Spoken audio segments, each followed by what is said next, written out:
Okay,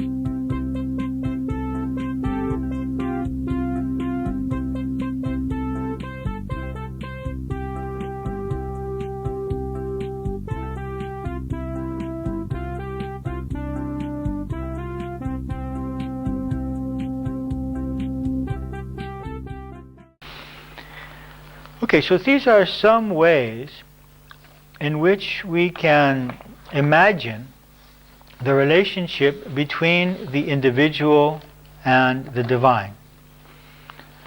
So we see that according to Vedantic philosophy, there is only one being, there is only one consciousness, one soul,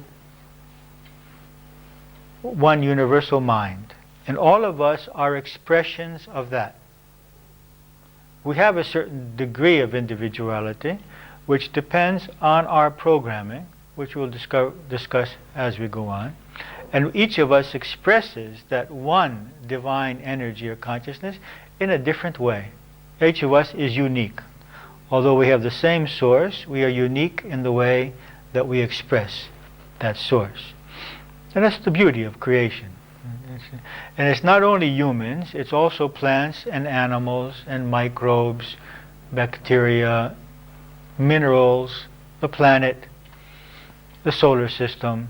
All of this is nothing more than the manifestation of the divine thoughts. We are divine thoughts which have become manifest. But we are thoughts in evolution. We are in the process, we are thoughts which are evolving and manifesting in a more and more beautiful way as time goes on. So I would suggest to you that this week that you think about this, think about these models, these diagrams, and try imagining yourself in this way. See, for example, your family members as waves on the sea of the divine. See your family members as expressions of your own self. When you're walking on the street, when you're riding in the bus, when you're shopping, when you're working, see all other beings as expressions of the divine, expressions of one divine consciousness. Reality changes. Reality changes considerably when you see your loved ones, and when you see all the people around you, and the trees and the animals and everything as expressions of one divine energy. You immediately can feel a connection which is beyond the form and beyond the likes and the dislikes. Secondly, you stop worrying about people, because realizing that they are expressions of the divine, you realize that they cannot get lost. They can die. They can really mess up their lives, but they can't get lost. They can't stop being divine consciousness. I mean, the light cannot stop being light. It can get red, it can get blue, it can get green, it can get very dark, but the light is inside. You can put a lot of things over it. We can cover up our light quite a bit with our fear and our ignorance and our guilt. But the essence of our being can never stop being divine.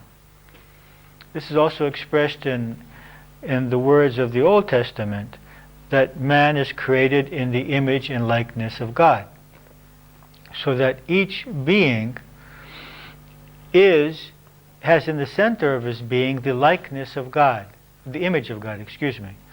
But the likeness is something that we manifest or not. That is, the image is in all beings, even in the murderer, in the robber, in the person who is in depression, in the person who has lost his mind, even in the unconscious person, in a coma. The image is always there, because that's what that person is. It's an expression of the divine. The likeness is what we do with our evolutionary process, how much of that image we dust off, clean up, and allow it to express in our lives. So all beings have the image, but few of us gradually begin to have the likeness. The likeness is when I begin to be more loving, more peaceful, more just, more considerate, more compassionate, And so then I become like God. Okay, so we learned last week, according to Swami Vivekananda, that the purpose of life is reunion with our divine nature. And today we saw some models which will help us understand this relationship between our divine nature, which is universal, and our personal nature, which is separate and individual. We are really the divine, but we have to manage, at this point, this personal nature. And we have to deal with it, and we have to make it harmonious, our body harmonious, our mind harmonious, so that we can eventually step out of the identification with that. And then we can manage the personality in a much more effective way. Okay, any questions or thoughts which come to your mind which you would like to discuss on this subject of the relationship between the individual and the universal, between the individual and the divine? Do you have any questions or anything that you would like to discuss? Yes, Irene. Christina. You said that God is energy, and I was thinking that energy is usually neutral. I mean, you can either use it for a good purpose or can you use it for a bad purpose as well. So I was wondering, all these people that can create so much evil, where do they get that energy? Because that requires... There's only one source of energy. So the source is the same? Yeah. Yeah. You can take divine energy and do whatever you want with it. I mean, there's only one source of creative power in the universe. I mean, no religion accepts the possibility of a second creative source. Even religions which focus on the devil have to accept that the devil is divine creation. He has no other source. There's no other source of power or life or energy or consciousness than the divine. No religion accepts a second source.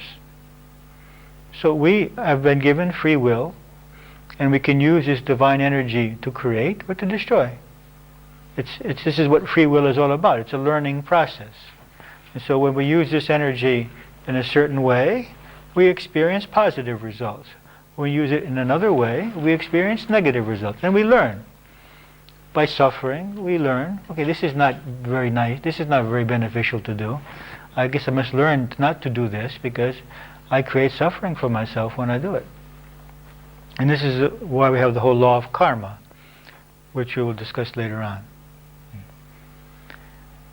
Something else that you would like to